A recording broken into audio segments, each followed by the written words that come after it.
Hello everybody, my name is Drew. I'm the Deputy Editor-in-Chief for Threshold News, and I'm here at FSExpo 2024, and I'm so excited to be talking with Jorg from Flight Simulator and Sebastian from Asobo. So, how are you guys liking this year's expo so far?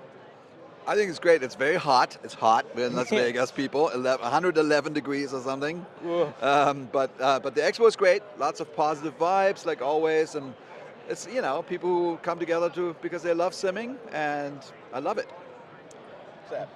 It's awesome. Yeah. Really, second year I'm here, and this year again, it's really great. Yeah.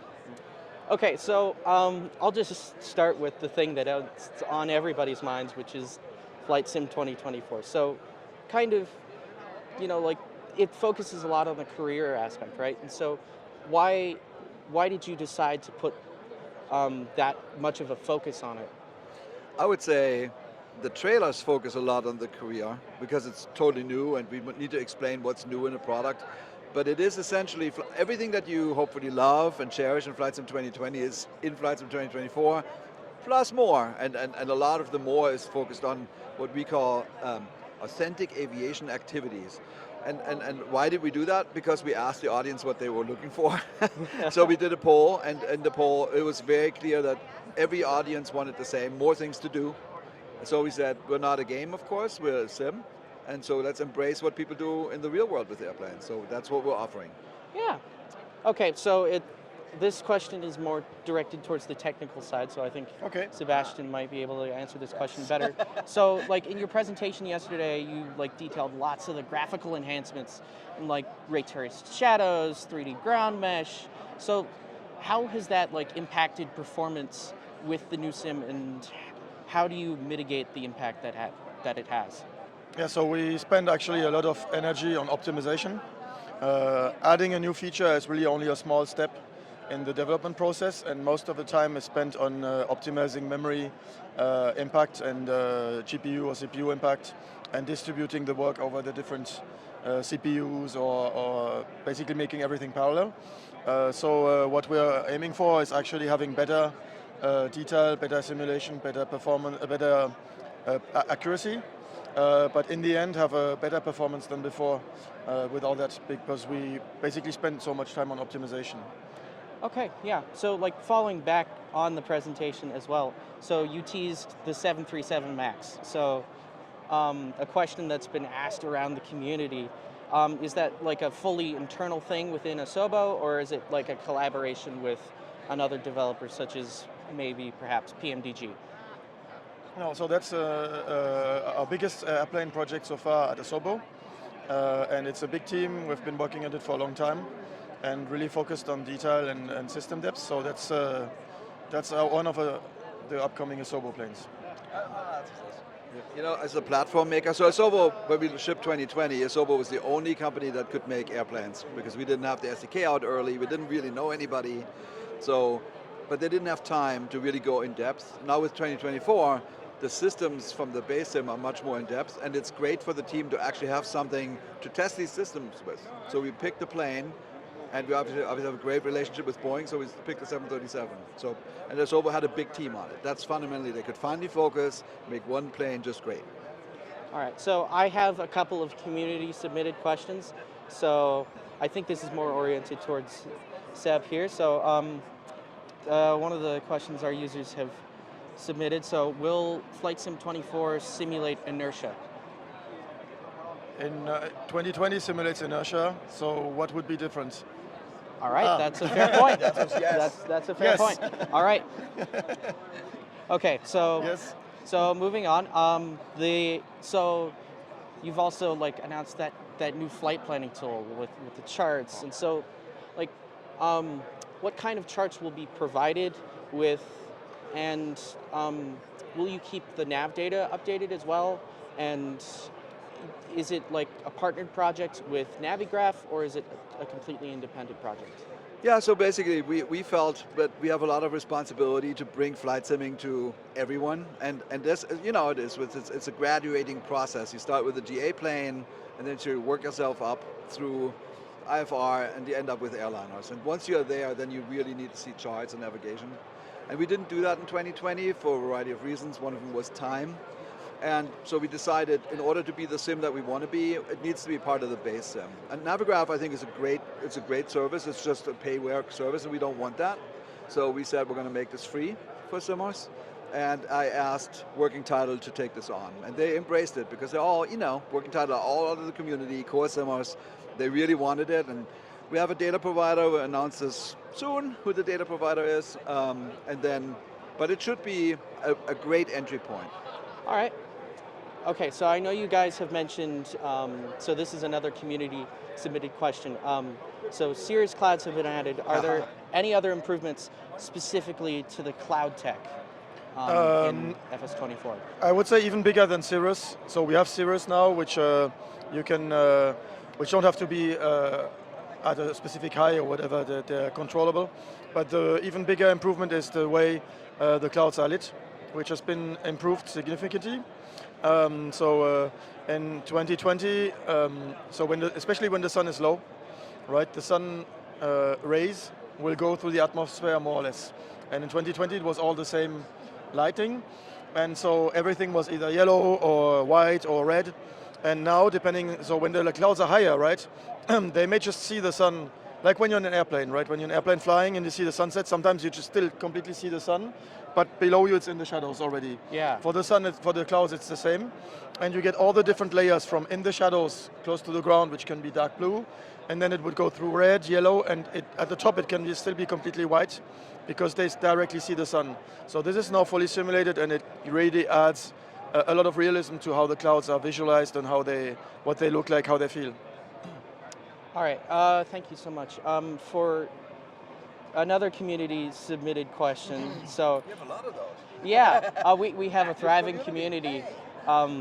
Thank you, community, for these questions. So, is there a plan in place for better multi-core performance with the release of Microsoft Flight Sim 2024? Multicore. Multicore, so multi-threading, optimization, parallelization. So Yeah. that's heavily, when we optimize something, it's the biggest step in optimization is to multi-thread it. Right there, you can rewrite the code, you can change the algorithm.